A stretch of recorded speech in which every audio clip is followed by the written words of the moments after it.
자, 수요일 이 시간 함께하는 두 분 전문가 오셨습니다. 안녕하세요. 안녕하세요. 안녕하세요. 복잡한 보험을 쉽고 재밌게 설명해 드리겠습니다.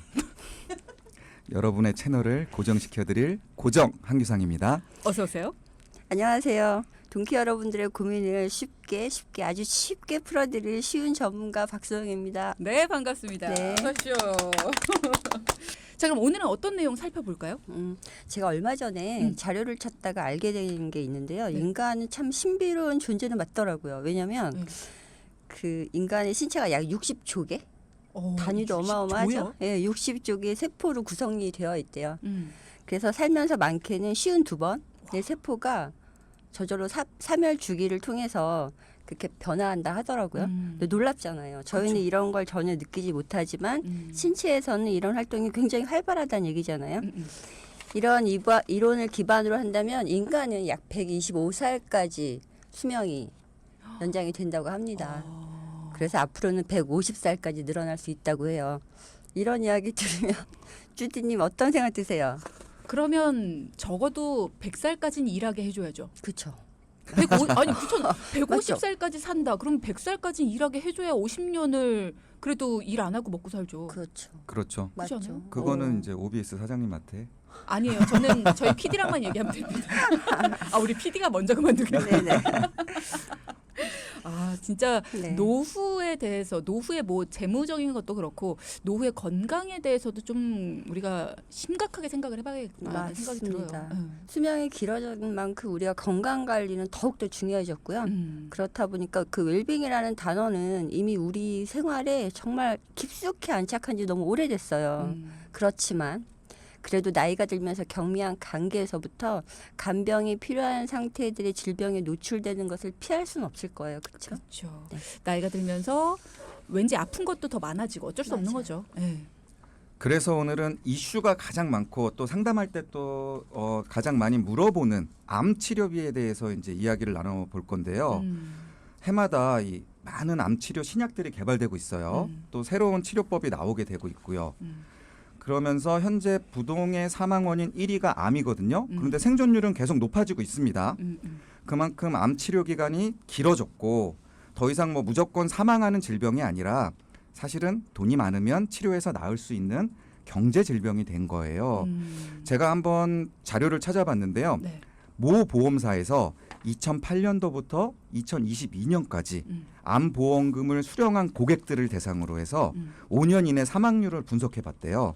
봤더니 보험금이 없는 그러니까 보험금을 못 받은 사람은 5년 이내 사망률이 34.4%. 근데 5천만 원 이상 암보험금을 수령한 사람은 5년 이내 사망률이 15.7%. 확 낮아지죠. 그러니까 그만큼 치료를 적극적으로 받은 사람들은 수명이 길어질 수밖에 없다라는 얘기네요. 그렇죠. 근데 치료 기간이 길어진다라는 건 암 치료비에 대해서 그만큼 부담이 커질 수 있다라는 얘기이고 그만큼 그 치료비에 대해서 우리가 정말 철저하게 준비를 해놔야 된다라는 얘기기도 하네요. 방금의 그 설문조사 결과도 봐도 그렇고요. 네, 맞습니다. 암 치료법이 발전하면서 암 치료 비용도 같이 높아지고 있어요. 그렇다 보니까 암 치료비에 대한 고민은 더 깊어질 수밖에 없고 그래서 오늘은 암 주요 치료비에 대해서 말씀을 드리는 거고요. 암은 잘 알다시피 그 진단을 딱 받으면 완치가 되었더라도 전이 또는 재발의 위험이 가장 큰 질병으로 알려져 있죠. 그렇죠. 그렇다 보니 일회성으로 끝나는 진단금만으로는 한계를 느낄 때가 있습니다. 언제냐면 바로 이제 치료가 장기화로 접어들게 될 때거든요. 이런 상황에 놓이게 되면 치료 비용에 대한 부담은 정말 커질 수밖에 없어요. 이때 큰 도움을 받으실 수 있는 게 바로 오늘 말씀드리는 암 주요 치료비이고 간단히 말하자면 암 주요 치료비란 암을 진단받은 후에 암에 관련된 어떤 직접적인 치료를 받게 되잖아요. 거기에 대한 비용을 내가 최대 10년 동안 가입한 금액에 따라서 3억 원까지 보장을 받을 수 있는 특약입니다. 3억까지 받을 수 있다. 보통 암 진단비를 우리가 3억 원 정도 준비하려면 비용에 대한 부담이 굉장히 큰데 그렇죠. 그러면 암 치료비 특약 요것도 좀 비싸지 않을까라는 걱정이 되기도 하고 그러면 구체적으로 어떤 항목들이 암 치료비에 해당이 되는지도 궁금하고요. 일단 그 비용 정도를 좀 말씀드려 볼게요. 물론 나이나 병력 또 회사마다의 상품에 따라서 아주 같지는 않겠지만 대강 보험료의 어떤 평균을 따져보자면 3억의 암 진단금을 준비하는 거 하고 그다음에 10년 동안 받지만 어쨌든 암 주요 치료비를 3억을 받을 수 있다. 이 정도를 준비를 하면 간단하게 보험료만 따지면 진단금이 5배. 암 진단금이. 만약에 암 주요 치료비를 3억을 준비하는데 5만 원이 든다. 암 진단금 일회성으로 끝나는 거를 3억을 준비하려면 25만 원 정도가 들어요. 요거는 뭐 플러스 마이너스는 감안하셔야 돼요. 그렇게 해서 최선의 차선책으로 장기 치료에 도움을 줄 수 있는 암 주요 치료비를 준비하신다면 장기적으로는 정말 많은 도움 받으실 수 있죠. 그렇군요. 네. 그리고 암 주요 치료비는 암 수술비 우리가 간단히 알고 있는 암 수술비 외에도 항암 방사선, 항암 약물 치료, 그다음에 호스피스 완화 의료 이런 것들을 직접적인 치료를 대부분 포함하고 있거든요. 그래서 진단 후에 암 관련된 치료를 받게 되면 내가 가입한 그 가입된 금액을 지급받으실 수 있으세요. 그 암 수술을 하게 되면 보통 개복, 개흉, 개두, 그렇죠. 그렇죠. 이렇게 이제 큰 수술도 있고요. 그다음에 요즘엔 또 복강경, 뭐 흉강경, 대뇌 내시경, 뭐 이렇게 조금 발전된 수술법도 있고요. 그리고 네. 뭐 내시경 시술이나 카테터 시술 뭐 이런 것도 있고 이제는 로봇 수술 맞아요. 그리고 뭐 하이프 시술, 감마 나이프, 사이버 나이프 뭐 이런 여러 가지 수술 기법들이 발전이 됐거든요. 그런데 이런 게 대부분 비급여에 해당하는 거기 때문에 맞아요. 좀 환자들이 부담해야 되는 비용은 좀 늘어날 수밖에 없어요. 근데 이제는 뭐 다양한 암 치료의 선택 기회가 있는 만큼 그 비용적인 부분을 좀 해결을 한다면 치료에 훨씬 도움이 되겠죠. 그렇죠. 그래서 이런 수술들은 대개 이렇게 열어서 수술하는 개복, 개용 수술에 비해서 수술 시간도 짧고요. 또 이 상처가 크지 않으니까 회복도 빠르게 된다고 하더라고요. 맞아요. 네. 그러니까 이런 게 사실은 돈만 좀 넉넉하게 있으면 제일 좋은 치료법을 편안하게 고를 수가 있는 시대가 된 거죠. 돈만 좀 넉넉하게 있다면 이게 제일 근데 어려운 문제잖아요. 그렇죠. 치료비만 해결이 된다면 사실 누구라도 그렇습니다. 더 좋은 시술법, 더 좋은 수술법, 나한테 더 덜 흉이 남고 덜 아프고 이런 수술법을 찾길 원하죠. 누구든. 그렇죠. 항암 치료도 이제 너무 많이 발전이 돼서 우리가 알고 있는 그 부작용이 많다는 전통적 방사선 치료도 있겠지만 세포 독성 항암으로 시작해서 지금은 표적 항암제 많이 들어보셨을 거예요. 표적 항암제, 세기 조절 방사선, 면역 항암, 양성자 치료, 대사 항암제, 중입자 치료 등 정말 치료법이 많아졌어요. 나한테 맞는 신기술 치료가 있다고 하면 부작용도 적고 또 효과도 좋고 그다음에 예후도 좋은 그런 신의료 기술 방식을 선택하고 싶겠죠. 네, 주변에서도 항암 부작용 많이들 겪으시는데 당연히 이런 신의료 기술을 택할 수만 있다면 택하고 싶을 것 같아요. 맞습니다. 그런데 문제는 이런 신의료 기술 방식이 고가예요. 그런데 한 번만 해서 끝나면 그나마 다행인데 여러 번 해야 된다는 게 현실이고요. 그렇죠. 그래서 이 암 주요 치료비는 특정 치료 방법에 얽매이지 않고 좀 폭넓게 보장받을 수 있다라는 게 이제 가장 큰 장점이고요. 상품에 따라서 다르긴 하지만 뭐 유사암이나 호르몬 치료까지도 보장을 받을 수 있는 상품도 나와 있어요. 근데 단 주의하셔야 될 게 상품마다 이제 암 주요 치료비에 해당하는 치료 항목이 조금씩 달라요. 그래서 뭐 예를 들면 뭐 호르몬 치료가 어떤 상품에는 우리는 안 해줄 거야. 어떤 상품에는 우리는 호르몬 치료까지 암 주요 치료비로다가 인정을 해줄게. 그럼 보험금을 지급하겠다라는 뜻이죠. 네. 그렇기 때문에 이 보장되는 항목이 어떤 게 있는지 꼼꼼하게 살펴보고 가입을 하시는 게 좋겠죠.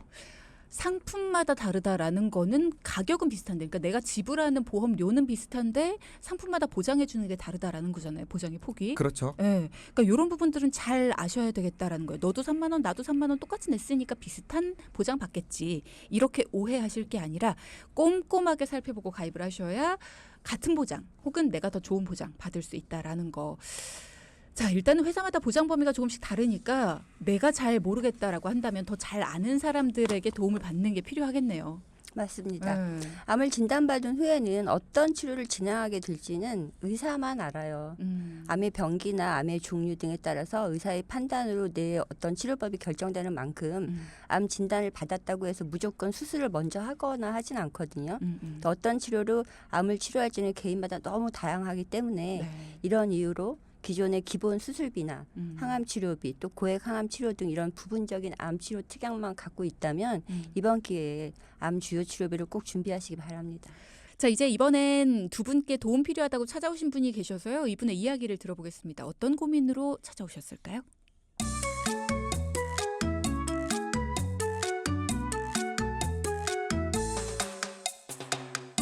안녕하세요. 저는 안산에서 자영업을 하고 있는 40대 가장입니다. 장사 준비를 하면서 돈키호테를 자주 들으며 좋은 정보를 얻고 있습니다.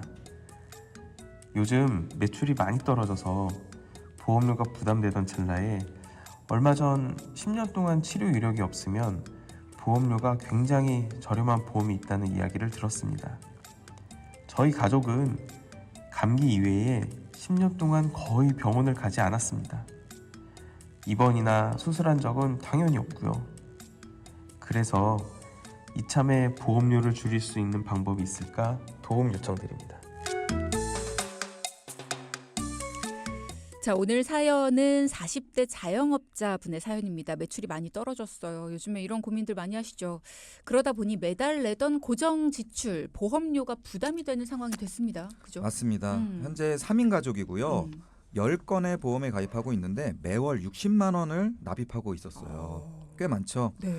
쭉 살펴보니까 크게 세 가지 문제점이 있었는데요. 네. 일단은 가입한 지 한 6년에서 8년 정도 사이에 좀 보험을 많이 가입했는데 이때 이제 혈관 질환 관련 보장 범위가 좀 협소했거든요.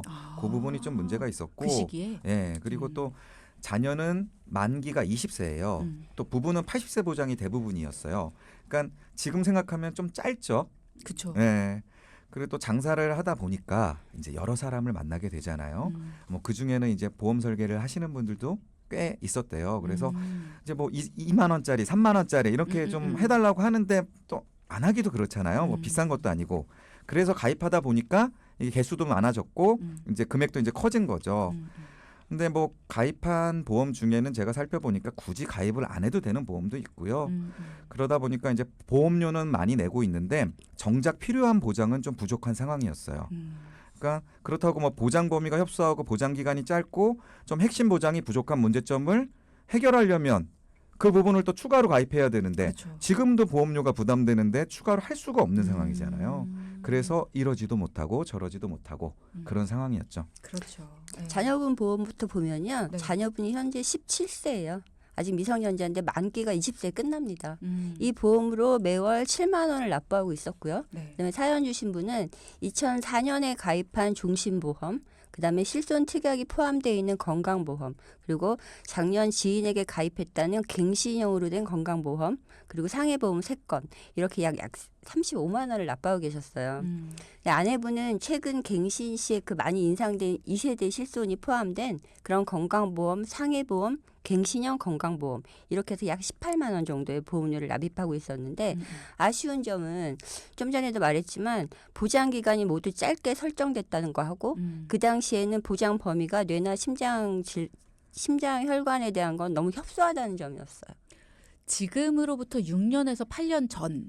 네. 그때니까 한 2019년? 그 전. 2017년, 네, 8년? 네. 2017년, 2018년 요 정도의 종합보험 가입하신 분들 같은 경우에 혈관 질환 관련해서는 그 당시에는 모든 보험사가 다 협소하게 약간 조건들이 나왔었다.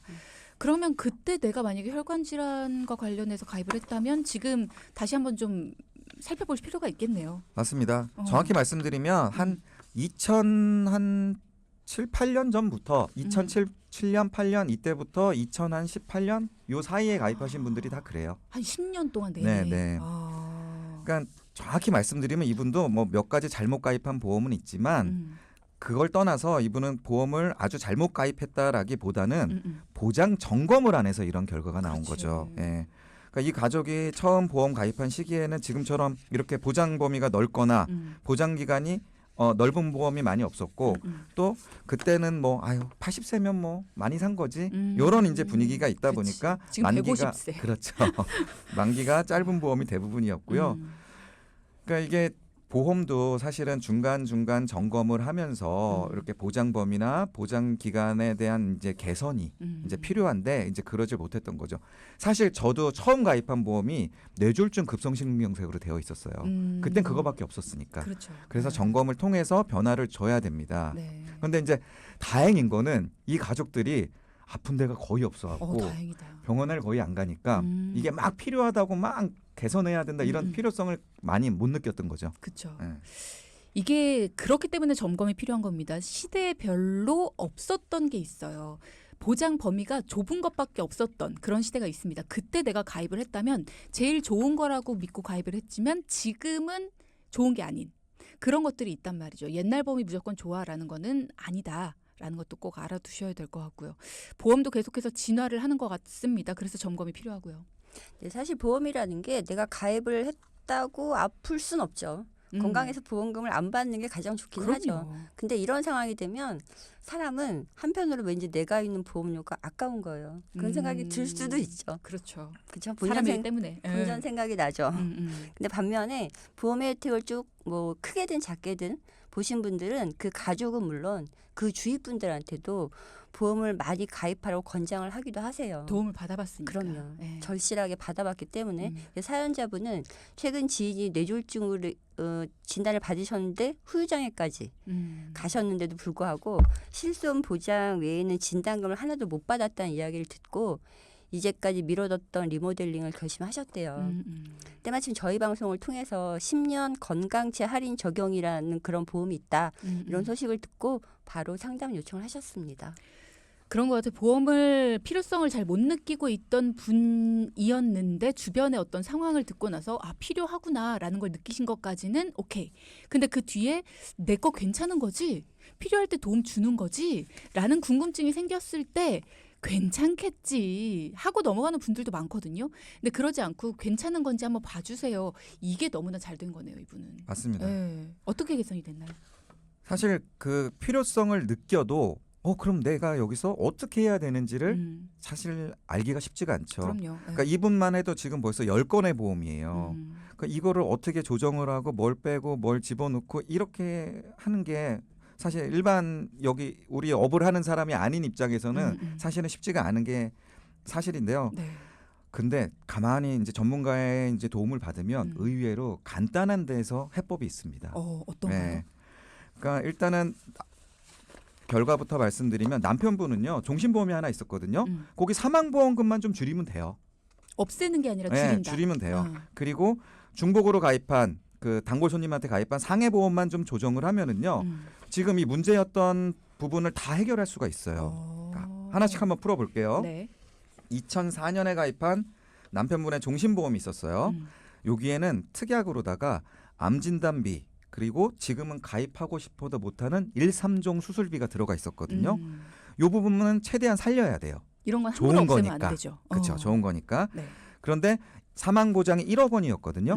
요걸 5천만 원으로 줄이는 거예요. 네, 그리고 중복으로 가입한 뭐 재해 사망 보장, 그다음에 보장 범위가 협소한 뇌출혈, 급성심근경색, 진단배 이런 특약들도 같이 있었거든요. 이런 거를 삭제하는 거죠. 그러면 17만 원씩 종신보험에 내던 보험료가 10만 원으로 줄어들어요. 그러면 줄었으니까 회합환급금이 발생을 하거든요. 네. 그거를 앞으로 내야 되는 보험료를 그걸로 다 내버리는 거예요. 선납을 해버리는 거죠. 그럼 이 종신보험은 앞으로 보험료를 안 내도 되는 거죠. 그렇죠. 네. 그동안 냈던 돈이 아까워라고 해서 그냥 앞으로도 내겠다 하시는 분들도 많지만 보험을 없애는 게 아니라 보장받는 금액만 줄이는 거예요. 그렇게 해서 불필요한 특약들을 없애고 선납을 해버리면 남은 보험료를 선납해버리면 보장은 일부 줄어들 수 있지만 주요 보장들은 그대로 살리면서 끝까지 돈은 안 내도 되는. 그렇죠. 네. 요게 이제 감액 완납이라는 기술이죠. 기술. 정리할 보험이 더 있었나요? 네, 여기에서 이제 그 갱신형 보험이 많았는데요. 그 부분을 정리를 하면은 9만 원을 더 절약할 수 있게 돼요. 그러면 이 사연자분 남편분 보험에서만 26만 원을 절약할 수 있게 되는 거예요. 이 돈에서 10만 원만 투자를 하면 이 남편분 보험의 문제점인 혈관 질환의 보장 범위를 넓게 뇌혈관 허혈성 심장 질환으로 넓게 할 수 있고요. 기간도 100세 만기로 그렇게 설정을 할 수 있습니다. 그렇군요. 사연자분의 보험 리모델링만 보더라도 문제점이 해결이 됩니다. 그러면서 보험료가 16만 원을 절약하게 됐어요. 자, 그러면 아내분이랑 자녀분 보험도 정리만 되면 여윳돈이 꽤 많이 생기겠네 하는 생각이 들어요. 맞습니다. 응, 응. 자녀분과 아내분도 10년간 병원 치료를 그 소소한 감기 정도? 그거 외에는 거의 없으셨어요. 그래서 무엇보다 입원 수술령 물론 3개월 내 뭐 병원에 새롭게 간 이력도 없으셨고 그래서 10년 건강시 할인으로 현재 나와 있는 그런 보험을 가입할 수 있는 상황이셨어요. 자녀분은 100세까지 암, 뇌혈관, 허혈성 진단비 이런 보장이 넓어진 거 그거 외에도 심혈관에다가 부정맥까지 보장의 범위를 가장 넓게 리모델링 해도 기존과 같이 7만 원이면 충분했고요. 네. 아내분은 기존의 보험료를 18만 원씩 내고 계셨거든요. 병원 치료기 없으셨고 현재 그 컨디션도 건강하시기 때문에 2세대 실손을 4세대로 전환하기로 했고 여기서 6만 원의 보험료가 절약이 됐어요. 실손 전환도 됐고 갱신형 보험도 있지 않았어요? 맞아요. 갱신형 보험은 그 뭐 3년, 5년, 10년, 15년, 20년 내가 가입할 때 그 주기가 있잖아요. 그 주기마다 보험료가 계속 갱신이 되는 거예요. 제자리 없다는 거죠. 근데 뭐 위험률이 올라가니까 당연히 갱신이 올라가겠죠. 그 갱신 주기를 통해서 내가 이 계약을 해지하지 않는 한 100살까지 계속 내야 되는 거예요. 쉬지 않고. 그럼 때로는 5, 60년을 내야 되는 보험일 수도 있어요. 그렇죠. 갱신형이 그래서 좀 말이 많은 거고요. 근데 사실은 나이 드신 분한테는 갱신형이 나쁘지만은 않아요. 근데 어쨌든 이분은 계속 보험료를 내야 하는 상황이기 때문에 갱신형은 정리를 해드렸고요. 네. 근데 상해보험은 사실 실손 특약이 있었던 그 종합보험이 이미 충분히 있었어요. 그래서 이것도 정리를 했고요. 그래서 아내분 보험에서만 12만 원이 절약이 됐습니다. 그래서 절약한 돈으로 다 아니고 12만 원에서 7만 원만 투자를 하면 암, 뇌혈관, 허혈성 심장질환 그리고 수술비까지 기존에 보장받지 못했던 부분이 꼼꼼하게 보완이 됐습니다. 갱신형 보험 잠깐 부연 설명하자면요. 아까 이제 박소영 전문가님께서 나이 드신 분들은 갱신형 보험이 나쁘지 않다라고 말씀해 주셨는데 이런 거예요. 예를 들어 20년 갱신형 보험을 가입하시면 20년 동안은 보험료가 변동이 없죠. 그러니까 한 69세인 분이 20년 갱신형을 가입을 하시면 거의 79세, 89세까지는 보험료가 오르지 않기 때문에 이럴 때는 써먹기가 괜찮죠. 네. 그럴 때 활용해라. 네, 이런 차원에서 말씀을 드렸고요. 정리를 해보면 남편분 보험에서 16만 원을 아꼈어요. 그리고 아내분 보험에서 5만 원을 줄였어요. 자녀분 보험은 변동이 없었죠. 그래서 매월 21만 원을 아낄 수 있게 된 거죠. 근데 물론 사망 보장액이 1억에서 5천으로 줄었지만 이거는 왜 줄였냐면 지금 자녀분 나이가 17살 정도거든요. 곧 성인이 되거든요. 그래서 이분한테는 사망보험금이 중요한 게 아니라 이제는 생존보험금이 중요하다. 그렇죠. 앞으로 살아가면서 아프거나 다쳤을 때 보장받는 게 중요하기 때문에 이런 리모델링을 진행을 한 겁니다. 저희 오늘 함께 이야기 나눈 포인트 짚어볼게요. 첫째, 암 치료비 생각보다 크고 준비 없인 감당하기 어렵습니다. 둘째, 내가 가입한 보험 적어도 보장 기간, 보장 범위는 확인하자. 네, 수고하셨습니다. 고맙습니다. 고맙습니다. 네. 방송 중에 상담해드리는 내용은요. 청취자 여러분의 올바른 투자 판단을 위해 참고로 드리는 말씀입니다. 금융상품 가입이나 해지 같은 판단은 스스로의 책임으로 결정하셔야 한다는 점 꼭 기억하시기 바랍니다.